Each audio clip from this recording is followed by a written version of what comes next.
TCS कंपनीमध्ये काम करणारे एम्प्लॉई अमित अभय ब्रह्मे वय 48 वर्ष यांनी 2 जून रोजी सुसाईड केलेली आहे. त्यामध्ये त्यांनी डिटेल सुसाईड नोट लिहिलेली आहे. TCSमध्येच प्रोजेक्टमध्ये असणाऱ्या त्यांच्या सहकारी अर्चना आणि शाश्वती यांच्याबद्दल त्यांनी नमूद केलेलं आहे की त्या वेळोवेळी त्यांचा पाणउतारा करायच्या, त्यांना रागवायच्या, त्यांनी प्रोजेक्टमध्ये त्याची रेटिंग ही खराब देण्याची त्याला धमकी द्यायच्या.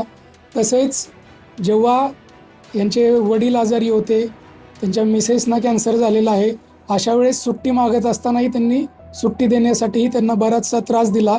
या सर्व गोष्टी त्यांनी सुसाईड नोटमध्ये नमूद केलेल्या आहेत.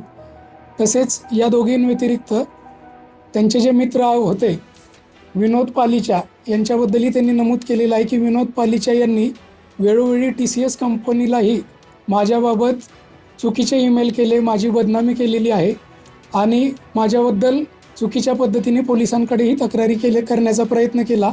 तर या तिघांविरुद्ध भोसरी पोलीस स्टेशन येथे BNS 108 आणि 3(5) नुसार गुन्हा दाखल करण्यात आलेला आहे आणि सदर गुन्ह्याचा तपास सुरू आहे.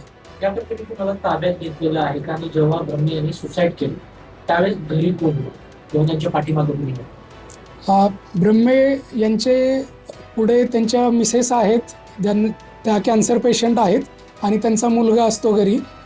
या प्रकरणामध्ये 9 तारखेला गुन्हा दाखल झालेला असून त्याचा तपास चालू आहे.